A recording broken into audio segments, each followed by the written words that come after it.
Bonjour tout le monde, je vous retrouve encore pour une vidéo énergie, en fait, un tirage pour la prochaine pleine lune du 16 juillet. Donc la prochaine pleine lune qui aura lieu dans le signe du Capricorne et également en conjonction à Pluton. À Pluton et à Saturne. Donc c'est une éclipse de lune, c'est une pleine lune et éclipse lunaire partielle. Donc ça rejoint un peu, en fait c'est la suite de l'éclipse qui a eu lieu, l'éclipse solaire qui a eu lieu en Cancer lors de la nouvelle lune, il y a à peu près 2 semaines. Donc voilà, on va voir tout de suite. Je rappelle qu'une éclipse c'est quand même quelque chose d'important puisque ça influe sur les mois à venir, en général les 6 prochains mois.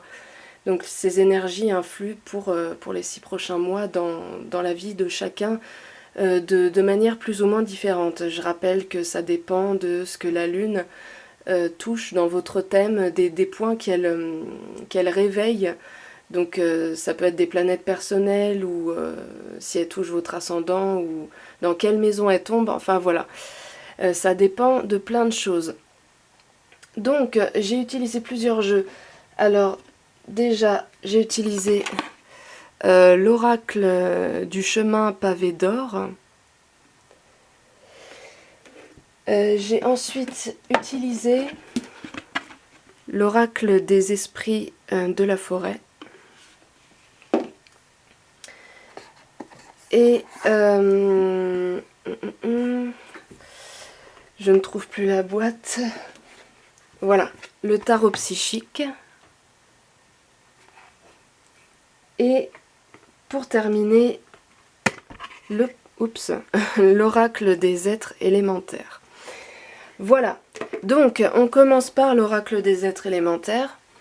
Donc là, on voit, alors là déjà en coupe j'ai eu l'alchimie, la carte de l'alchimie en fait, qui nous parle de changements importants. Alors cette lune, comme je l'ai dit, va être en conjonction à Pluton. Donc Pluton, comment dire, c'est une énergie, c'est l'énergie du Scorpion. C'est une énergie très transformatrice, très profonde et intense. Elle nous demande, souvent l'énergie de Pluton nous demande de détruire pour reconstruire quelque chose qui nous ressemble plus, quelque chose de plus authentique.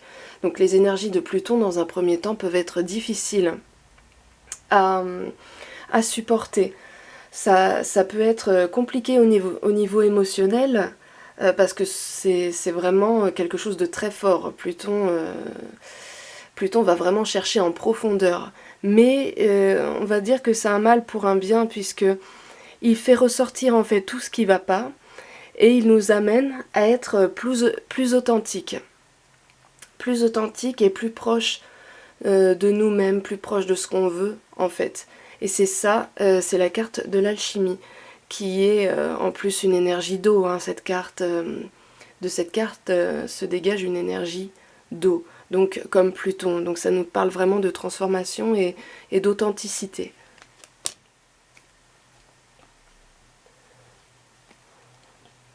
Ensuite, on a Dahu ou Dahu, je ne sais pas, enfin voilà, je sais pas trop comment on dit, mais une énergie de terre. Alors ce qui est intéressant, c'est qu'on a 2 énergies de terre, 2 cartes de terre qui sont sorties.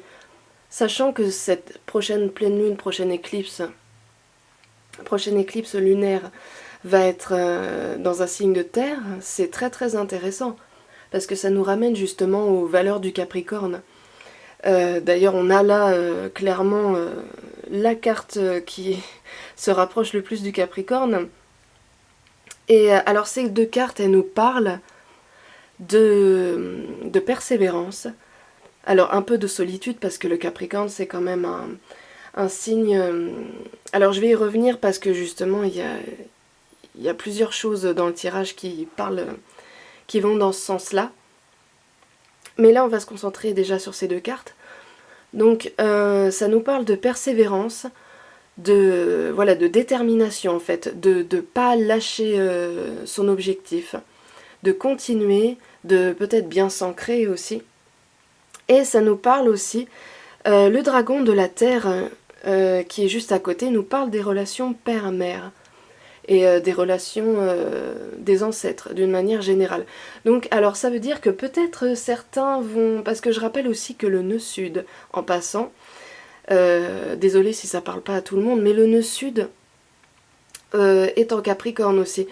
Donc ça amène peut-être certains à faire des recherches sur leur passé et sur leurs ancêtres notamment. Donc ça peut avoir un rapport avec ça aussi. Ça a un rapport en tout cas avec le lien père-mère, avec les parents biologiques, un rapport avec la famille, avec les racines. Donc ce sont les énergies du dragon de la terre. Et en ce qui concerne notre petite chèvre juste à côté, elle nous parle de détermination, de ne pas lâcher ses objectifs, de continuer. Mais c'est quand même une carte qui a tendance à s'enfermer un peu sur elle-même, justement, qui a tendance à être un petit peu solitaire. Donc il faut bien faire attention à pas trop tomber là-dedans non plus, à pas trop s'isoler, même si c'est important de temps à autre d'avoir des moments de calme, de se retrouver un peu seul. Faut pas trop tomber là-dedans non plus. Alors ensuite, on a changement financier et matériel. Alors, changement financier et matériel, bon ben voilà, ça indique que peut-être certains d'entre vous vont se remettre en question au niveau matériel, au niveau professionnel, qu'il va y avoir peut-être des changements, des choix à faire. En tout cas, pour l'instant, c'est plus dans la réflexion. J'ai l'impression que c'est plus au niveau de la réflexion, puisque à côté, on a la carte du sacrifice. Le sacrifice, c'est l'équivalent du pendu, en fait.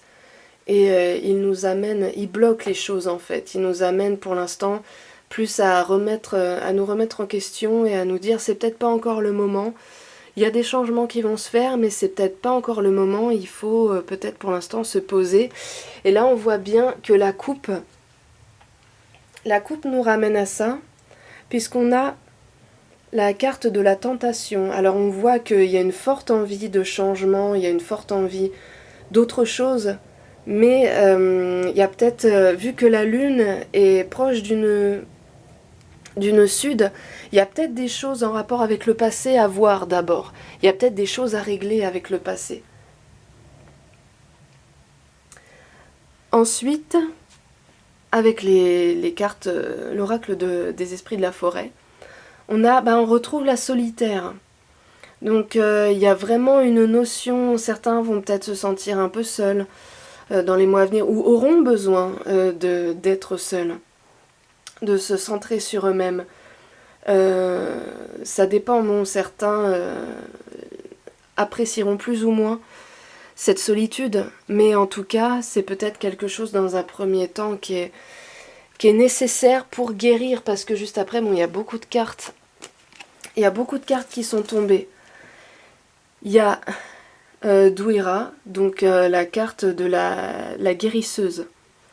La guérisseuse et qui demande justement peut-être avec Pluton de faire remonter les choses, des choses qui sont pas forcément agréables et de les faire sortir et de nous soigner, de nous guérir en fait de nos peurs, de ce qui nous bloque. C'est vraiment une énergie apaisante. En fait, Douira, c'est vraiment une énergie apaisante, une énergie qui demande de guérir, d'être bienveillant envers soi-même. Et voilà. Et juste à côté, on a celle qui rit, qui nous parle de perspective, qui nous parle de légèreté aussi. Donc, bon, c'est vrai que là, les énergies de cette pleine lune, elles sont un peu lourdes. Hein. Les énergies du 16 juillet, de cette éclipse partielle, elles sont un petit peu lourdes, hein, avec la lune qui est pas trop à son aise en Capricorne, Et en plus, Pluton, Saturne, le nœud sud. Donc voilà, il y a un gros nettoyage à faire avec le passé. Il y a des choses désagréables qui vont remonter au niveau émotionnel. Et c'est pour ça que cette carte, en fait, sort peut-être pour vous dire enfin pour faire passer le message suivant, ne vous laissez pas trop envahir quand même par ces énergies. Et comme l'a dit Douira précédemment, soyez bienveillants. Soyez dans une énergie de guérison, mais restez bienveillant avec vous-même, ne vous laissez pas envahir par cette lourdeur qui peut être, ces énergies qui peuvent être un peu pesantes, enfin même très pesantes par moments, comme voilà, comme Dahu ou Dahu nous dit aussi, ne lâchez rien, restez déterminés, surtout ne vous découragez pas. Et essayez quand même de garder une certaine légèreté et d'avoir des perspectives d'avenir. Ne vous découragez pas. Et comme je l'ai dit, il y a beaucoup de cartes, enfin pas mal de cartes qui sont tombées. Et là, on retrouve, étonnamment, on retrouve Isa qui nous parle de pause. Donc Isa représente une énergie aussi très sensible. Une énergie elle est très émotive et elle a besoin de faire le point, Isa, en fait. Elle a besoin de faire une pause, de prendre du recul.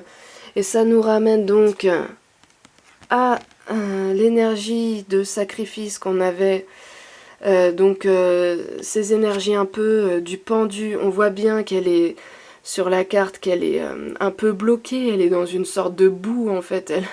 Il y a un bel arc-en-ciel au-dessus d'elle, elle a envie, on voit qu'elle a un peu la tête dans les nuages, qu'elle rêvasse, qu'elle a envie d'autre chose, mais pour l'instant elle est bloquée, voilà, elle doit se débarrasser de toute cette boue là autour d'elle, de toute cette eau qui est pas très claire, qui est trouble, qui est pas...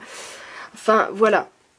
Donc là on est plus dans une énergie de réflexion, et de prendre du recul par rapport aux choses, plus dans une énergie de remise en question que d'action pour l'instant. Donc il s'agit plus de se débarrasser de certaines choses, de nettoyer certaines choses.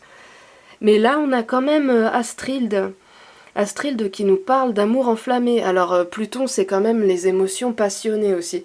Donc quand j'ai dit qu'il y avait des choses qui allaient remonter... il peut y avoir, ça peut avoir un rapport avec des anciennes relations aussi, des sentiments amoureux, des rencontres peut-être pour certains, bon, même si pour moi, enfin je pense que c'est pas trop une période pour faire des rencontres pour l'instant. Il s'agit plus de se détacher de choses du passé, mais oui, en tout cas je pense que... là, il y a des énergies passionnées, il y a de la passion, il y a des sentiments, et ça va faire remonter des choses. Hein. Cette pleine lune va faire remonter des choses aussi bien au niveau d'envie de changement que peut-être de relations, d'anciennes relations au niveau sentimental. En tout cas, il y aura des énergies assez fortes. Et pour terminer... un avenir radieux, bon ben, est-ce que c'est nécessaire de parler de cette carte? Enfin, je veux dire, elle parle le titre parle d'elle-même, un avenir radieux. Voilà, donc ne désespérez pas, ne désespérons pas avec ces énergies un petit peu lourdes qui peuvent nous chambouler et nous bouleverser. Il faut juste réussir à prendre du recul sans tomber dans la lourdeur et dans la déprime. Il faut prendre du recul et ne pas se laisser envahir par toutes ces émotions en prenant bien soin de garder ce qui en vaut la peine et de se débarrasser de ce qui n'a plus lieu d'être. Voilà, et je termine sur cette carte, la créativité spontanée et intuitive. Donc voilà, créez, n'ayez pas peur de vos émotions, si vous êtes artiste, voilà, peignez, faites de la musique ou dessinez. Débarrassez-vous de ces émotions, enfin débarrassez-vous, utilisez-les à bon escient, comme on dit, et voilà, et surtout ne vous laissez pas envahir, et je vous souhaite bon courage, et à bientôt pour une prochaine vidéo.